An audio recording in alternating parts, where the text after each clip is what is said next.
Today on our Vero Beach social media pop-up podcast, we're at Green Marlin talking with Andy Segal from AYS Employee Leasing about what the F is employee leasing and why the Phillies suck. Here we go.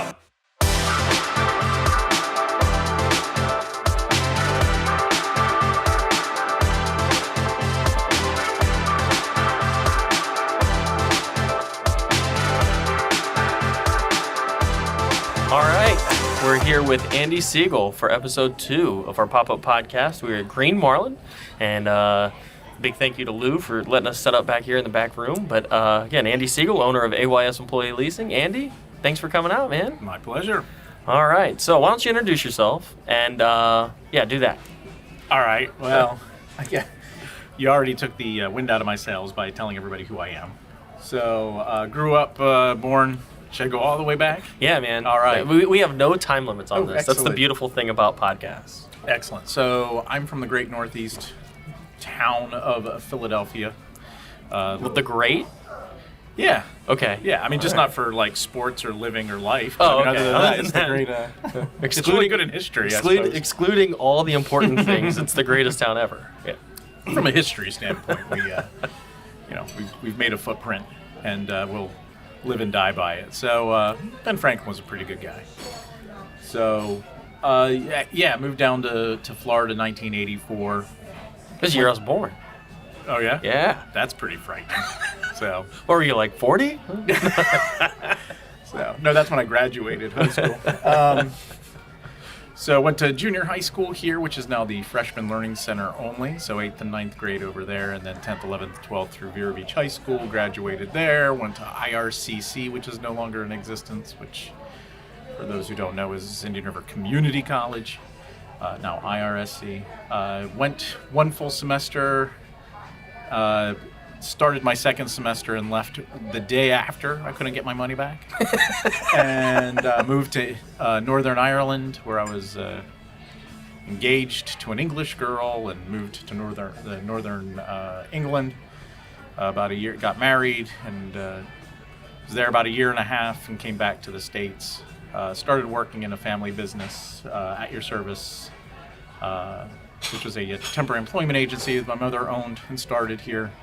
And my father, I was working with him for AYS Business Systems, which was the authorized Xerox agent for a 3-county area down in St. Lucie. So AYS was a temp agency, and it was a... AYS was handled copy machines. Right. I mean, that was the original Okay. At Your Service. It was never. So then, my father, being extremely original in names, just decided to take the initials of At Your Service and make it Business Systems. Okay. So yeah, he sold a lot of stuff to the college, and you can, quite frankly, that one client, you can make a living off of that. Oh, sure. Kind of did. They're printing off papers even today in the mass numbers. Yeah. So Absolutely failed miserably at selling Xerox machines, and then apparently failed at my first marriage too, because that ended, and went back to college, went over to Tampa. From Tampa up to Delaware with my new fiance at the time, and ended that before it became my second divorce. Okay. And saved a lot of money by not making it to the wedding. But stayed up there, worked for the YMCA for a long time, and then also started my life in the financial world, working for MBNA, which is a big credit card company that was eventually bought by Bank of America. Worked in their retention unit, and worked in portfolio management and acquisitions. So moved back to Florida to take over my parents' business. At that point, my parents got into the business systems was no longer there. He lost the Xerox whatever that was, the authorized agency there. And they started AYS Employee Leasing, and so came back to work for them. This was probably back in about 2002 after I got married again. So here, then, Worked for them. There's a lot going on here. Well, it wasn't one of those things where, okay, so you can make the jump and say, all right, here I am. Okay, so obviously I've just picked up where I left off. You're not there was a part there where my parents sold the business. Yeah, you're not I went to high school, I got my degree, I started this career, and I got into this business. There's definitely... I went the complete opposite way of doing things.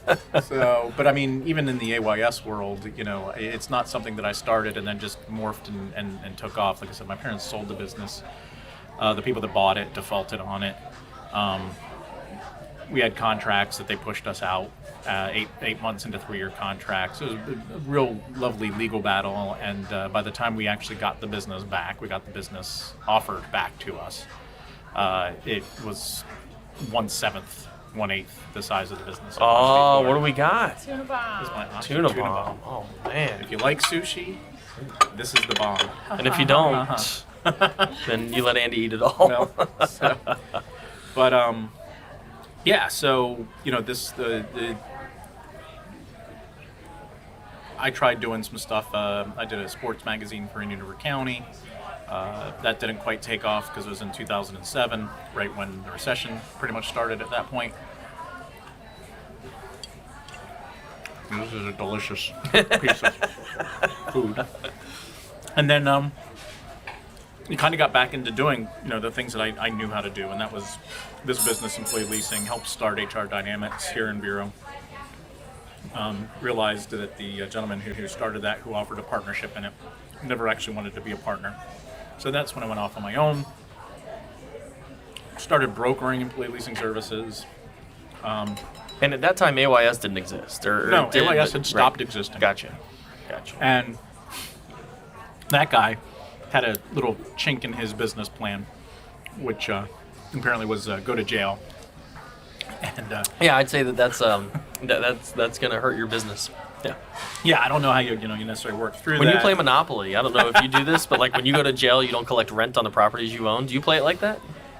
Oh no, you're not supposed to collect. Yeah. Oh, I didn't know that was the rule. We just always played it that way. No, yeah. Okay. Nobody gets the So your boy at the brokering service wasn't collecting rent on Park Place. He owned the employee leasing company, and I was just selling those services to his company, and then I would collect a commission off of their payroll, and it's kind of how it works in the industry.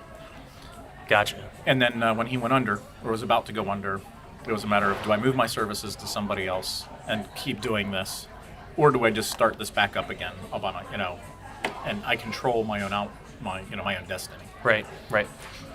All right. So AYS, people listening are like, what the fuck is employee leasing? Right? So what the fuck is employee leasing? Sure. Well, since I mentioned AYS started as at your service temporary employment agency, you know that it can't be an employment agency. Otherwise, it would have freaking called it. Which is, I think, the biggest misconception that I hear anyway about AYS is that, oh, hey, I need a secretary for 2 weeks. Can you help me? Right. And it's like, nope, we did that 30 years ago and not anymore. Right. No, we're not in the business of trying to find employees for people. As a matter of fact, and I know that you know this, but I want to tell the listeners, when me and my mother and father moved to Vero Beach in 1993, my mother's first job was for AYS as a temp, doing temp work. Oh, absolutely, yeah. I mean, a lot of people, it touched, she was, that company started, I think, in 1987. And it finally closed down in, I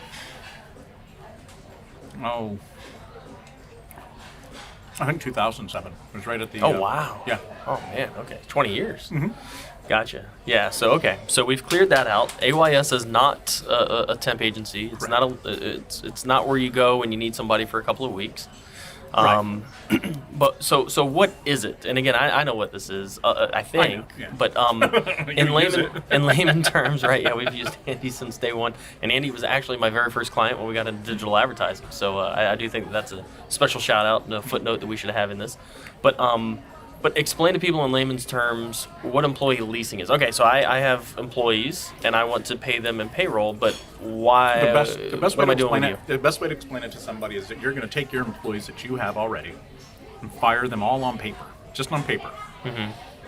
We're You're going to put fired, them on Trump style. You're fired. Any way you want, man. I mean, I don't know. That might not be the right way or the politically correct way nowadays, but it's the same deal. So yeah, and then we put them on our payroll. So we sign them all up, the I-9s, W-2s, make sure everything's done, direct deposit, all that stuff. We put them on our payroll, and then you just lease them back. You technically don't have employees anymore. You just pay a monthly or a weekly bill every time there's a payroll. You just pay your bill for labor, and that's it. Right. You write one check. You're not sitting in your office calculating out payroll hours and writing out paychecks. You're not calculating payroll taxes. You're not making tax deposits. You're not fighting unemployment claims. You're not paying unemployment taxes. You're not doing any of that stuff. Right. You pay one number to us, like you're paying the electric bill, and you're done. So a couple of things that I find interesting about employee leasing as a whole, and then one other thing that I find very interesting about AYS specifically. So I've got an employee. He goes and, we have desk jobs, but let's say hypothetically he fell out of his chair and broke his hip. That's a workers' compensation claim that I'm going to make. Yes, because idiocy is still workers' compensation compensable. I don't know, the wheel broke on the chair or something. I don't know, Andy. I'm making this shit up as I go. All right, so if it's me and let's say I've got 3 employees, okay, and I've got a desk job, and one of my 3 employees breaks his hip because he falls out of a chair, I've got a massive claim right now because, I don't know, that might be a $50,000 claim. It could be 100, I don't know. Mm-hmm. But I've only got 4 employees, so I don't have a lot of premiums. I don't have a lot of money that's going in to make up for that claim. Whereas with you and with, I would imagine, all employee leasing companies, which, by the way, I love the SpongeBob. I thought it was on silent, but it's not, which I love. But anyway, I told you I'd take it off. You've got 1,000 employees. If a guy breaks his leg, yeah, the claim sucks, but it's mitigated now by 1,000 premiums instead of 4.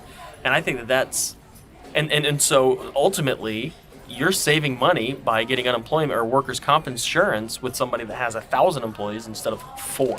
So that was one thing that I found very intriguing about AYS. And again, workers' comp is not that expensive for somebody like me, but if you own a landscaping company or something that might have a little bit more risk, subcontractors, something like that, I think they're fools if they don't use an employee leasing company. But the thing that I find that's very interesting about AYS specifically is that you guys have a flat fee. It's not a percentage of payroll. So you're not penalizing companies for giving raises or adding employees. What got you to the flat fee concept and the flat fee idea? Sure. Well, I don't know, call it the Marxist in me, I suppose.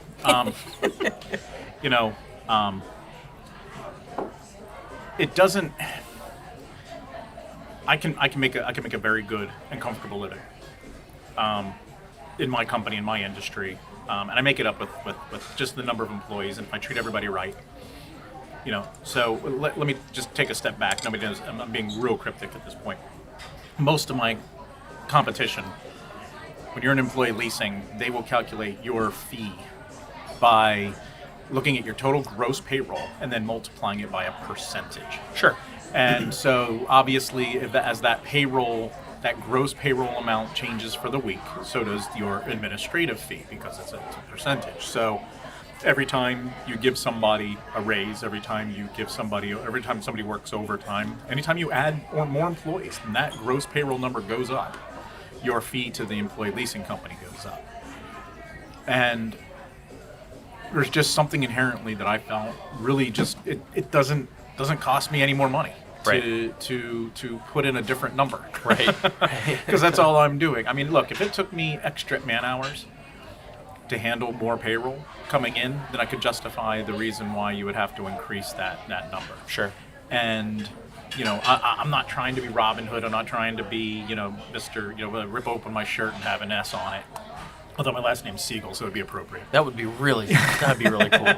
But nonetheless, shave it into your chest hair. Like I said, yeah. I can make a great living. I'm very happy because we provide such a great service to our clients, and this is sort of part of the main philosophy of what AYS does, is that we're going to be honest and we're going to just keep things, and not just honest in the sense of being truthful. Of course, that goes with that should go without saying. Right. You should never ever enter into a kind of. I love it when people are like, to be honest with you, it's like, well, were you going to be not honest with me? So when I say honest, I just mean, I'm going to give you fair numbers and do things that I think are the right thing to do.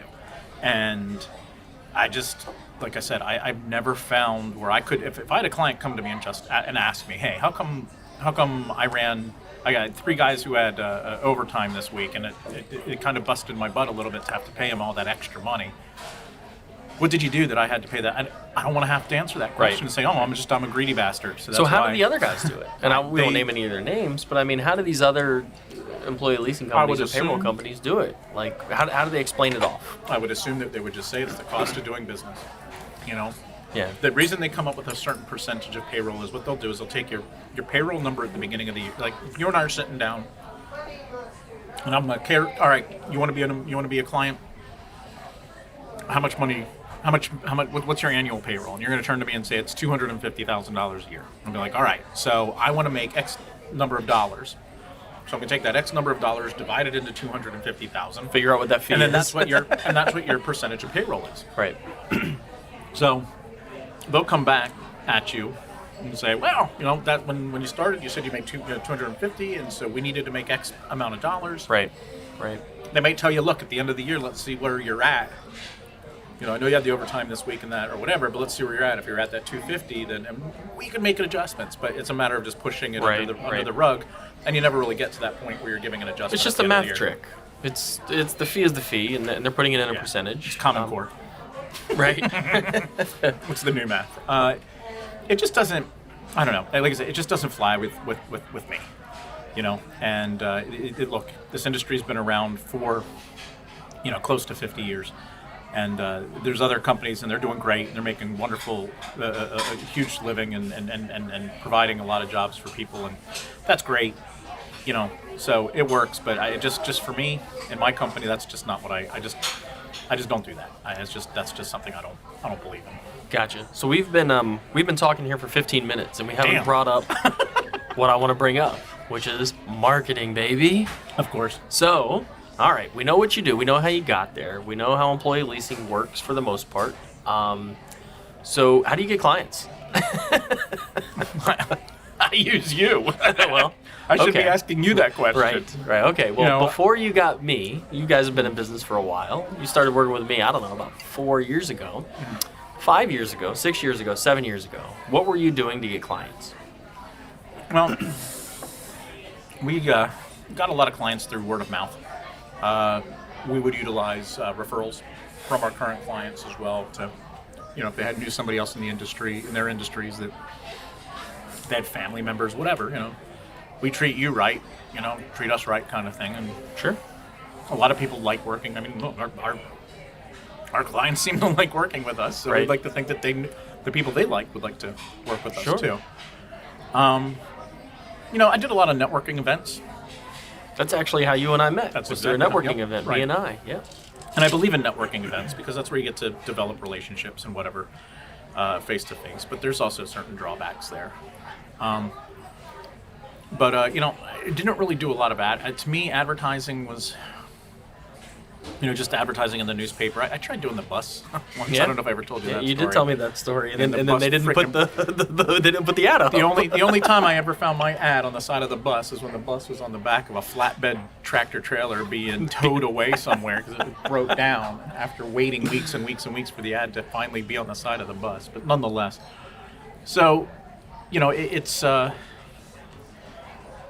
Valpak, stuff like that, I just found that to be a waste of time. There was a couple times where I would take, buy a whole bunch of pads and a whole bunch of pens, and take a high schooler who was in the summer. I'd take give them an internship. Right. And they would just go drive out, around and go and they pass would just the stuff off. Literally go door to door, just saying, "Hey, here you go," because my industry is not the kind of thing where you're going to walk into somebody's door and convince them that they need employee leasing. They're either going to need it or they're not going to need it.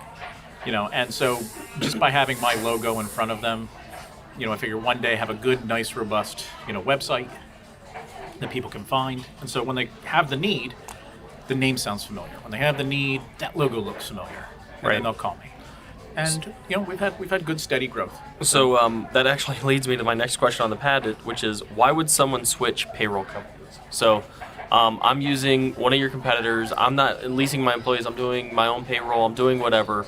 Why am I stopping doing that and starting using you? Well, in all honesty, the only reason I would tell somebody to switch is if they're just not happy. Right. I mean, we all do the same thing. We all produce the same reports. Matter of fact, many of us use the same exact payroll software.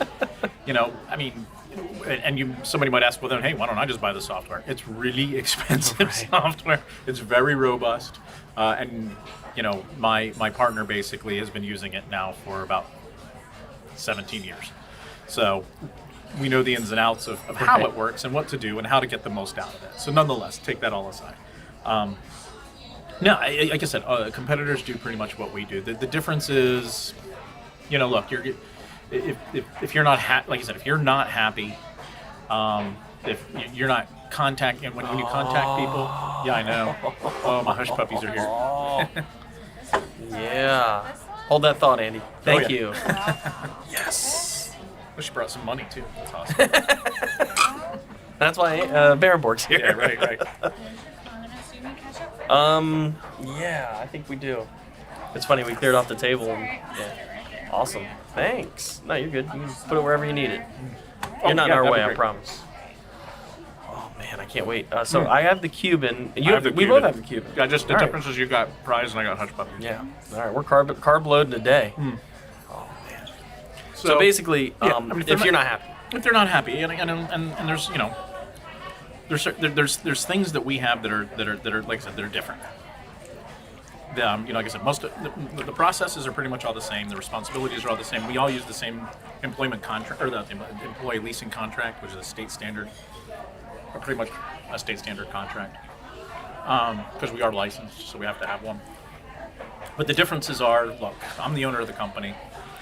I give everybody, all of my clients have my cell phone number. And there's no time that they can't call me. They can call me at 2 o'clock in the morning. I might not answer it because I'll be asleep. But if I wake up and see it, then I'll see what they said, what message they left. And if they want me to call them back, I'll call them back. There's accessibility. We don't, like these other, like I was saying before, we don't have the revenue that the other companies do, so therefore we don't have the number of personnel, but we use our personnel wisely. Everybody's trained to do everything, and I pay my folks well, and they stay, and they know what they're doing. And so you're not, if you're upset because you keep getting a different, like payroll tech, every time you have to call in your payroll, or there's a problem with payroll, and they don't know you, they don't know your payroll, they don't know what it is, and they might make the same mistake twice because it's two different people or whatever. Right. Like I said, it's here you have, and then resolving some of these issues. If you're using a large company and you forgot to put in a paycheck, or they forgot to run the paycheck for you the right way, or whatever happened, and you need a new paycheck. If this person doesn't do direct deposit, they need a hard check. Good luck getting it within 2 to 3 days. Here we're local. I mean, I keep 90% of my clients right here in Vero Beach. It's a thing I like to be within driving distance. So really anywhere from like Palm Beach all the way up to like Melbourne, Daytona. We've got clients. So I can get to them, but we also have ways of getting them. We give them check stock, and they can go ahead and print out the check. We just send them the PDF file, and they print it right out on the check. And literally in 5 minutes. The check stock thing, that's not an industry standard thing. That's something you guys do, and not too many other companies do. Not that I heard of. I mean, it sounds like a security nightmare. Mm-hmm. But we're fortunate that we have banking security systems in place where you upload all of the check number. We upload all of our check numbers along with the amounts, along with the names. So if somebody were to create a check out there that we didn't create, it won't go through the bank. You're going to know pretty fast. Mm-hmm. So yeah, I mean, listen, if you're listening to this podcast and you're in Atlanta, Georgia, AYS may not be a good solution for you. If you're listening to this podcast and you're in Vero Beach, Florida, and you need payroll, I would say it's pretty good. So we were talking about marketing, we were talking about using me, you're talking about all that. 2 things that you do that I think most businesses need to do is you don't hesitate to sponsor pretty much anything. No, I don't want to say anything, but things that you're passionate about, which is local sports, girls lacrosse for sure. You've been a sponsor at Little League since we started back up. Do you think, honestly, I mean, you might just be giving out of the goodness of your heart because you like the organization, but from a marketing standpoint, do you think that helps? No, No. Okay. not from a marketing standpoint. Right. It helps from a make me smile when I go to sleep at night, kind of, and makes me feel good about, where how we can truly be helpful. But no, I was part of the Vero Beach High School girls lacrosse. I don't want to say that I'm not the team. I'm not a girl. I don't play lacrosse. I wasn't going to high school, but I was part of I was part of the behind the scenes.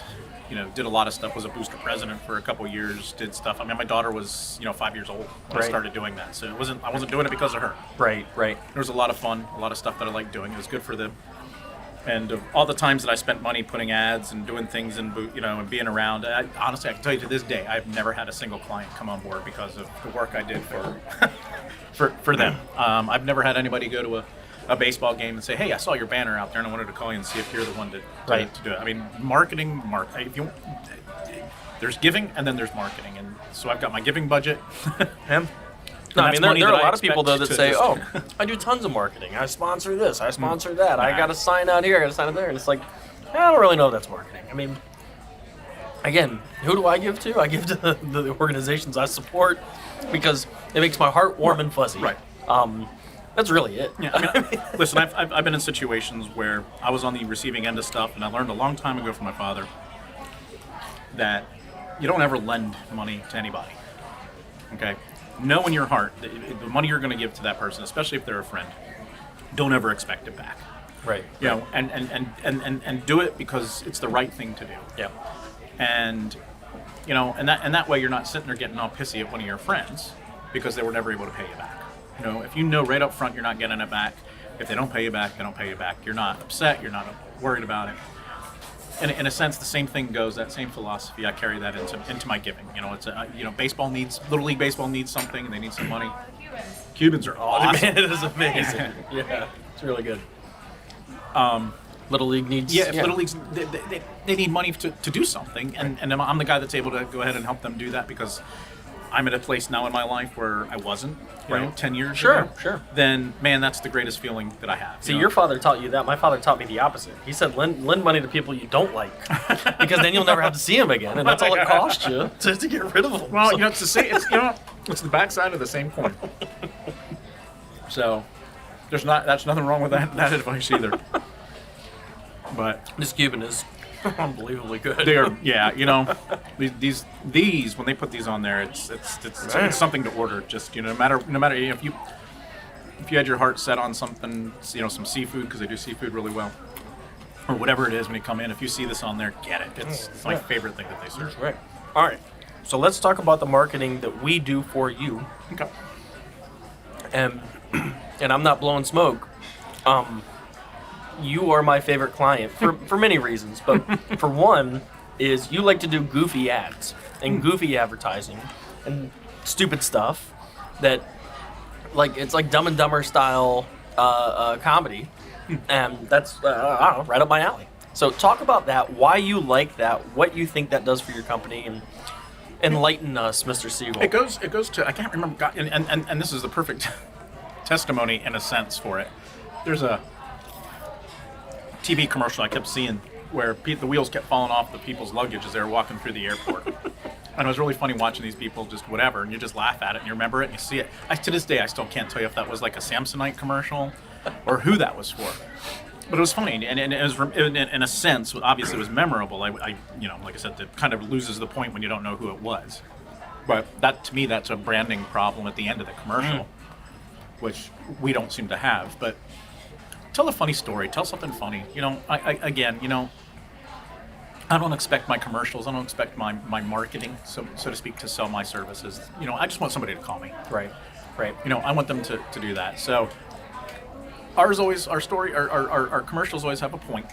Yeah. So for those of you that are listening that have no idea what we're talking about, the premise of all of these AYS commercials are any tragedy that's happened in this world. Really bad things. These really bad things that happen in the world are caused by the person whose responsibility it was to prevent the tragedy was too focused on payroll to focus on preventing the tragedy. So we have one where the Hindenburg blew up because because the guy in charge of not knowing that hydrogen was flammable, he was too busy doing payroll. The Leaning Tower of Pisa was built crooked because the architect was Giuseppe too busy Martucci or whatever his name was the architect was too busy working on payroll instead of making sure it was level. Bill Buckner. Ball went through his legs because the team put him in charge of payroll before the game. I was still worried about getting all the taxes filed and stuff, man. And wasn't able to concentrate on the game. My latest one, and the one that Facebook's frustrating me on, and I've been on with them a bunch, is all the Russian Olympians that have been drugged up in Russia, getting in trouble and all that. Their physician was put in charge of payroll, and so he didn't know if the Russians could take those drugs or not. So, and we cannot run that out on Facebook right now because it's got Russians in it. I don't know why, man. It's frustrating, but nonetheless, we love shooting. We love editing. Usually it's stock photo or stock video, but man, it is my favorite because I do all the voiceovers, so it's always me doing both voices. And does all the voices, yeah. And they're not good. That's no, they're not supposed to be. Yeah, they're absolutely horrendous. And they're just my favorite things to do. Well, and if you look at the comments that we've gotten on, because we predominantly had them up on Facebook first. Now they're on TikTok or whatever, but the comments you get on them are absolutely priceless. It's just... Oh, the Titanic. We had the Titanic went down because the captain was worried about payroll and he wasn't worried about the iceberg. Right. I mean... Yeah, any bad thing ever happened to you in life, it's because you didn't have a payroll company. That's right. So, if you had somebody like AYS Employee Leasing, tragedies wouldn't happen. I mean, the world would be a perfect place. We would solve all of the world's problems by having AYS. And at the end, it always comes back and focuses on that AYS. So that's the branding I was talking about. So you can have the funny story, you can have something that's entertaining, something that'll make you laugh, something to make you gasp. Not all the comments that we got from the Hindenburg one were well, there's somebody's grandmother was on that thing or something. There's a lot of people in this world that don't have a sense of humor. So, even a twisted one. Right. Right. It's a little twisted, but nonetheless, it's it's the idea is just to put them out there, have people look at them, think it's funny. They're going to go ahead and share it with somebody. Right. And then one of these days, when somebody needs a payroll company, they'll remember the name, or at least when they see the logo and they see the name when they're looking. Right. Those two things come together, and here we go. So a lot of professional marketers would say, well, wait a second. He's a B2B. He's a business-to-business business. Why are you advertising like this? Because you should be advertising to businesses. And my argument to that all the time is, who runs businesses? People run businesses. So every business in the history of marketing has been B2P, business to people. I'm not saying I don't readjust the targets. I mean, we're trying to hit business owners. We're trying to hit people that are influential in HR, things like that. I mean, we are hitting those types of people, but you're still hitting people. Sure. So, anyhow, anybody that's a professional marketer that's a competitor to our business, you can think what you want. I don't really care. I'm going to keep doing it because it works. But it's just I've heard that argument before of, well, you should be targeting. You should be doing a whole different style of advertising when you're trying to hit businesses. It's like, no, I'm trying to hit people that own businesses or decision makers in businesses. And that's the genius of what you do. I mentioned Valpak earlier. I'm not just randomly throwing a bunch of crap in the mail and praying that somebody gets to see it. I mean, every business owner, every office manager, every employee nowadays has some sort of social media account. And they're in control of their own account as well. So they get to see these things. There's nobody that's throwing my advertisement away before it gets to them. Because this goes right, their social media stuff goes right to their feed. Gets you past all those... We talked about NBA players and Twitter. Oh, God, the mean tweets. That's where I got this whole idea. You want Steph Curry to know that you hate him? Send him a DM. Slide his DMs. Yeah. But... that's the absolute brilliance of all this stuff. You put up a billboard, that's great. You have something up there, it's visual.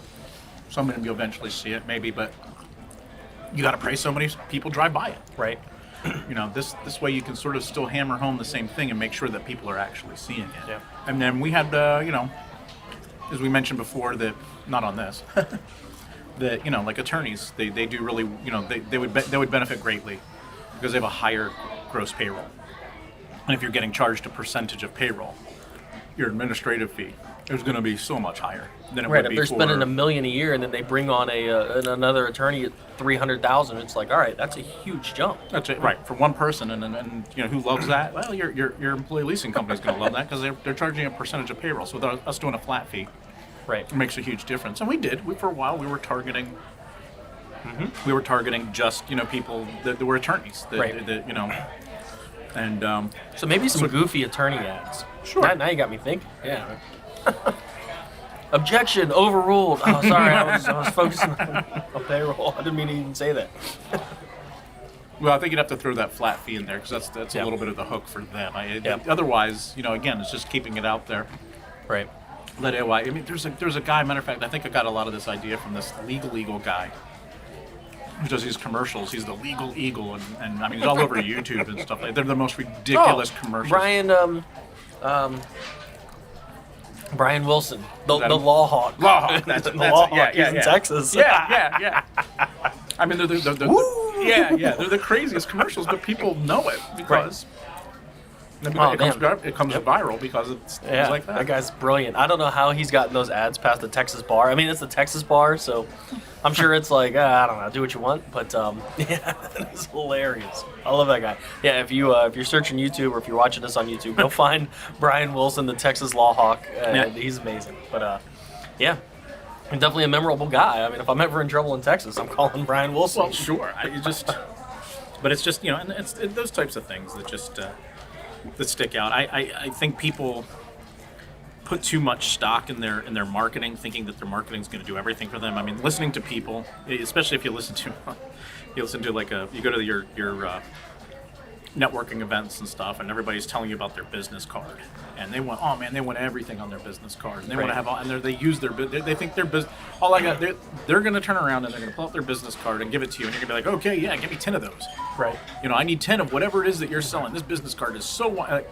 No, you got to sell your stuff. Right. Just don't let your business card be something that's. Don't let your marketing do your talking. Right. Let you do the talking for you. People. That was the big thing you mentioned earlier. So, it's people. Yeah. Well, that's all I have on my notes. You want to talk about Philly sports or? Sure, it'll be quick. Although I think we beat the Dodgers last night. So this podcast is over. Thanks for no, I'm just kidding. Yeah, the old Phillies. We had to let you get one. We won 2 or 3. It's all right. I can live with that. We're gonna go 2 for 3 against the Mets this weekend too. I think the Dodgers will. I hope they kill the Dodgers, or the Dodgers kill the Mets. Yeah, the Phillies need the help. So, all right. I don't know. What are they going to do if they get into the playoffs? I mean, this is lose to the Dodgers in the first round. Right. So. Really? Yeah, maybe. Maybe. We're going to prolong the inevitable here. There you go. So, all right. Cool, do you have anything else you want to say to the folks listening at home? I mean, there's going to be like tens of thousands of. There's going to be a couple people listening to this. Yeah. So anything you want to say to them, especially that made it to this point? I was going to say, if you made it to this point, thanks. All right. Andy says Wake thanks. up. Right. Yeah. This is your alarm going off. Yeah, you're right. This is your SpongeBob. I'm pretty sure there's something burning in the oven. Right. Cool. All right. Well, I want to put a special thanks to Lou over at Green Marlin. He's been generous enough to let us come out here, eat lunch, give us kind of this back room. A big thank you to Andy Segal. Not only is he a client of ours, but he's become one of my best friends, and I really can't thank you enough for coming out and supporting us and helping us, get this podcast off the ground. It's only our 2nd episode. So. Yeah, well, right back at you. And you were scheduled for our 1st, but we had to reschedule. I can't remember what happened there. Oh, yeah, that's right. But anyhow, that's going to do it from us. I forgot about it. Yeah, well, it happens.